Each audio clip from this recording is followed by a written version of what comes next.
Namaste, viewers, and welcome to another episode of Home and the World with Ms. Gayatri Iyer. So, Gayatri ji, what did you think about our last recording or last conversation?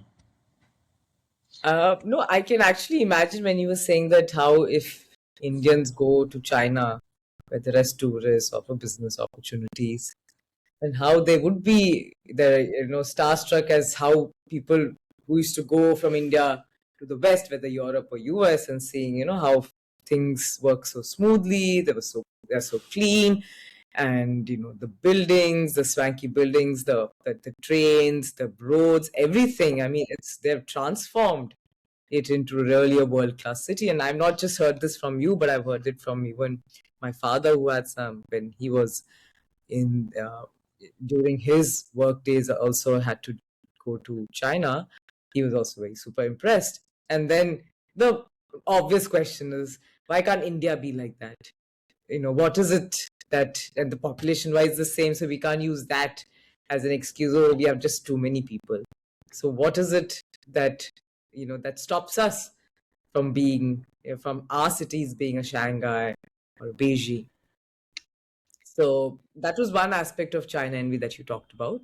But now I want you to elaborate on other aspects of China envy, which perhaps is lesser known and lesser discussed, especially in India. So if you have any thoughts on other aspects of China envy, that would really help. Exactly. See, the real China envy that I was going to mention comes out of that point that you made. When you go there, you see a system run so efficiently, it is so advanced, and they've become the number two economy in the world, bidding to be the number one in IT and all sectors. They're so far advanced. They're a hyperpower. They have the Belt and Road Initiative. They're the manufacturing hub of the world. And then you come back and say, look, why are our cities so dirty? Why is our air so polluted? By the way, when I went to Beijing, it was around the time of the Beijing Olympics. Before that, the air was very bad in Beijing. People had air purifiers and all that. And then they set their minds to it. And before the Olympics, everything was transformed. The slums were cleared, or the, cheaper housing. And another wonderful thing about China that, you had a lot of sort of poorer income group housing, which the Communist Party gave to workers on the outskirts, even the road leading from the airport to the main city in Beijing. And they cleared all these and they made beautiful high-rise buildings. Okay. But amazingly, the people who were there also got to stay in those high-rise buildings. So, there are many wonderful things about their system. So, the China envy that I'm talking about, which is at the government level and at a deeper level, governance level, comes from that.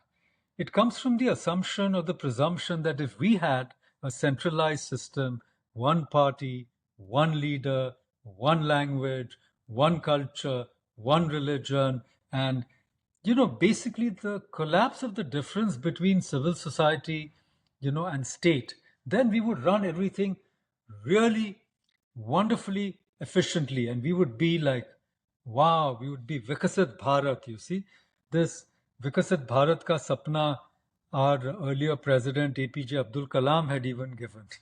He said by 2025. Now it's 2026, so it's gone. Now we're talking about 2049, and at the rate we're going, I don't know what we mean by Vikasit or where we are going to get to 20 years from today, given the state of our cities, the infrastructure, the quality of air, the traffic, and so forth.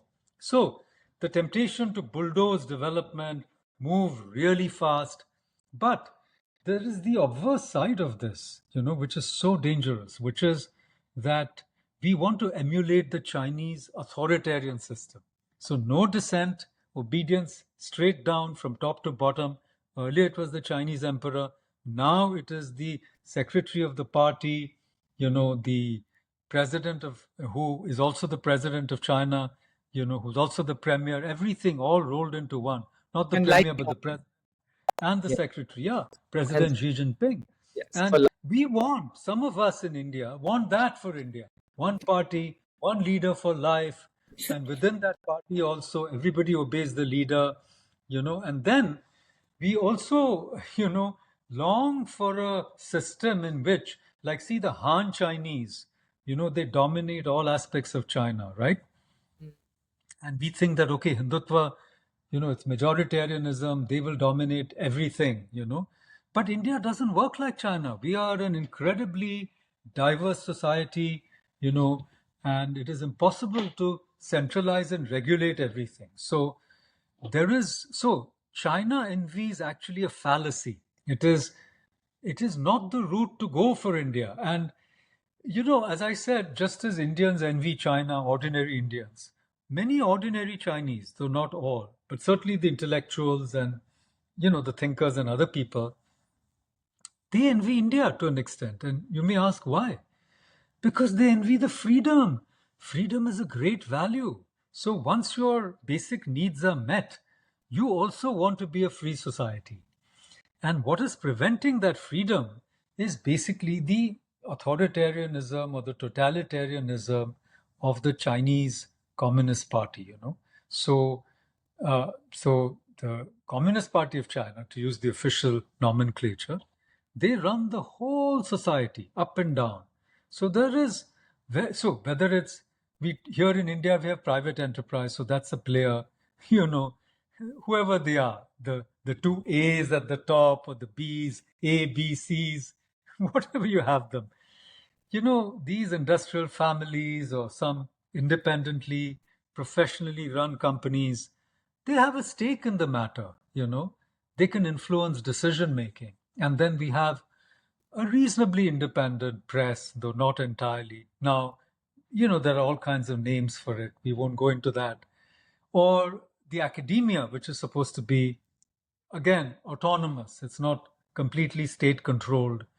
And then religions, like if you have a Shankaracharya, or even you don't have to be a Shankaracharya, but you can be a Mathadhish, of another sampradaya. Look at the Gorakhnath sampradaya, right? The head of that, whatever sampradaya or the denomination is a very powerful person. Similarly, if you're the head of the Golden Temple, if you're a Panjapyari of the Akal Takht among the Sikhs or among the Jains, if you're the head of the Digambar or the Shwetambar, whatever their traditions are, or the Lingayats, all of these different groups, or the church is so powerful in India. Now, there's a debate over FCRA, and the church is resisting it, right? So, India, there are many centers of power, not just the state. But in China, even religious organizations are dominated by the authority of the state. So, unless you are registered, you have to be registered, okay, with the government. Otherwise, you can't be a recognized religious authority, basically. Okay? Yeah. So religions are run by the state in China, and civil society like NGOs. There are no NGOs to speak of in China. They are also run by the party. There's no independent business houses. Alibaba. There's this guy Jack Ma. He was brought down several notches by the government. Several companies which were very profitable were stripped down to size. And so China has had a real estate meltdown, partly because there was a lot of speculation. So that's one reason the Chinese, market, the stock market, though it's really big, if you combine Shanghai and Hong Kong, it's much, much bigger than India, many times bigger. But, the market doesn't go up that much because there's not that much freedom. There's very tight state regulation. So in India, I was talking about all these sectors outside the state, sectors which we call civil society, and they are semi-autonomous. The state is very powerful, but it exercises an influence and power over all of them. But they still are independent, partly independent of the state, and can push back. The media can push back. Now we've had the student protest. The students can push back. So in China, when the students tried in Tiananmen Square, there were simply tanks were brought out. So What I'm trying to say is that for India to want that centralized authoritarian society where there is no independence in the media, in the professoriate, in the commentariat, in the NGO sector, in the church or the religious institutions or the temples, and everything is either under state control or the control of the parivar. So that would be like trying to copy the China model, a complete control as opposed to freedom. So, control as opposed to freedom is really the crux of this, comparison between China and India. And I'm afraid there are people in India who want that controlled, top-down, centralized, bureaucratized society in which there's no distinction between state and civil society. So, in my article, it is that China envy that I'm deeply worried about and concerned about. And if you look at the state elections, you'll see that from Gujarat to Assam, there's just one party in power, which is all right, good. But we also need a strong opposition because democracy needs a strong opposition, especially, what we may call the Eastminster style, which is a derivative of the Westminster style, which means that it's a parliamentary democracy. The opposition has a role. So if you discredit the opposition, if you break the opposition and you incorporate it, you have its, whatever rebel MPs, you absorb them, and then eventually you're leading to a one party state, which is very dangerous for a democracy. One party, one leader, one religion, one language, one nation, one. But hey, the Rig Veda says, Satyameka Vipra Bahuda Vadanti. How about that? Or Ekam Satya Vipra Bahuda Vadanti. Where's that Bahuda? So India is always a plural society, and that temptation in the name of development, in the name of progress, in the name of cleanliness, please, if you believe in your dharma, if you believe in even the dharma of democracy, you don't need so much authority. You need sincerity. You need an absence of corruption. You need accountability. You need good governance. You don't need centralized authority and everybody becoming like China, because there's corruption even there. And the Soviet Union collapsed.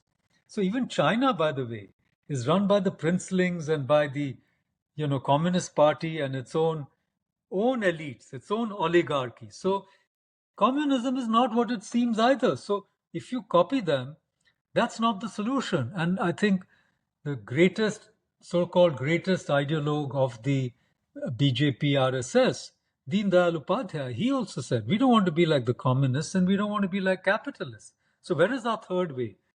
So China envy in that sense becomes dangerous. And before I end this whatever point or section, don't forget, if you look at the work of India's China experts like our former Foreign Secretary Vijay Gokhale, he's written 4 or 5 books on China, and other people, Mr. Sham Sharan, many people you talk to, they say that the Chinese state also has a reciprocal envy, the India envy, which is to say that if democracy works better than totalitarianism, then the Chinese system has failed. So it is our duty to show them that democracy can also deliver, can also be efficient, can also roll out tremendous infrastructure, can give a good life to its citizens. So they're always afraid that the China model will be seen as failing if you have freedom as well as development. So,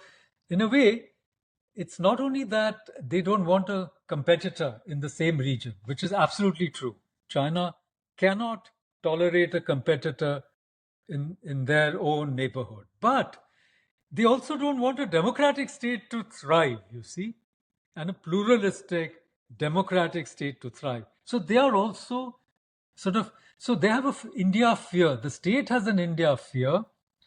The people have a slight India envy.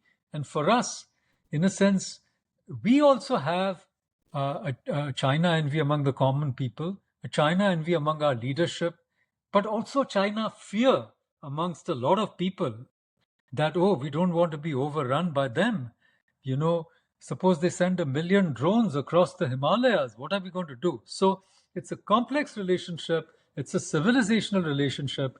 It has geopolitical ramifications. But I don't think we should follow the Chinese path or we should have China envy. Instead, we should go in the opposite direction, which is to strengthen our democracy, which is what I meant in the earlier part of this article, which is our demographic dividend can only be harnessed if our democratic dividend is not threatened. So, if you have any concluding thoughts on this, please go ahead. So interesting, I see the 2 points. One is the China envy, which perhaps some of our politicians want is just control without actually having the accountability, responsibility of delivering. Because I know a lot of people say, we don't mind if freedom, so-called freedom, is gagged. If we get good roads, we have good infrastructure, it's okay. I'll just keep to myself. I'll do my work. I'm getting fed. I have my basic needs taken care of, and I don't have to crib daily, whether it's the traffic, whether it's the pollution. So I don't mind. So this is where I guess is the lack, that you just want power. It's just a concentration of power without actually delivering on ground governance, or really what are you doing for the people? There is an accountability, like you said. It's not just there is a one man power show there, or one party show there, but that party is also doing a lot for the country, right to the poor people, like you said. The kind of housing, everything is there. I think that is what we miss.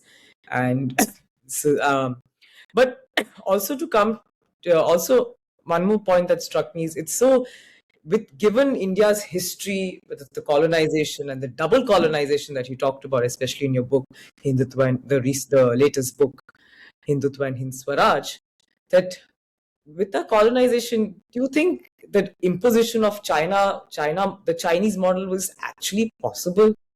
It seems very impossible. I don't know. It just feels like that, given the way. That's a very fascinating question. We'll pick it up in the next episode, but very important question. But I just wanted to respond quickly to what you said earlier. I think it's so important. I'll tell you what I mean. See, for many ordinary Indian people, very poor people, you see, freedom is an abstract concept, and it's not so important. They actually want good governance. They want a clean government. They want all their facilities as Jan Dhan accounts, gas, petrol. And that's right. That's all right. So, but freedom is not to be instrumentalized in that fashion by saying, okay, who cares if there's freedom or not so much freedom, as long as everything is run well. Yes. So we are playing into the authoritarian playbook, as it were, if you do that. Freedom, please remember, we are a society where we talk about dharma, artha, kama, and moksha. We want liberation. You mean to say you'll get freedom without liberation? Or you'll get liberation without freedom? Freedom is the highest value for Indians. We cannot compromise. And unfortunately, and we leave it there, many well-off Indians are deeply authoritarian. They don't care about freedom. They don't care about democracy, unfortunately, as long as their interests are protected. But they don't realize that, just look around the neighborhood. Whenever you succumb to the temptations of a disciplinarian, benign dictator, benign authoritarian, it's just the opposite. Look at Pakistan, 100 families control the whole country. The exploitation, the poverty. If you go to Pakistan, again, we're getting sidetracked, but there's no public transport. People can't get about from one place to another because there's no investment. So this temptation to yield power to some centralized either party or leader, or this China envy, will be really detrimental, because once people have power, and we see it with dynastic parties, then they want to keep power, because we are, of course, Eastminster style democracy, but that really means Babudam, feudalism in a different name. So, we must strengthen democratic institutions, and the democratic dividend is immeasurable, So China envy is not the way to go. But we're going to pick up on your second question soon in the concluding episode of this series on China envy. So Thank you so much, Gayatri ji. Thank you, viewers, for joining us. Please like, share, and subscribe to our channel. Send in your comments and see you soon. Namaste.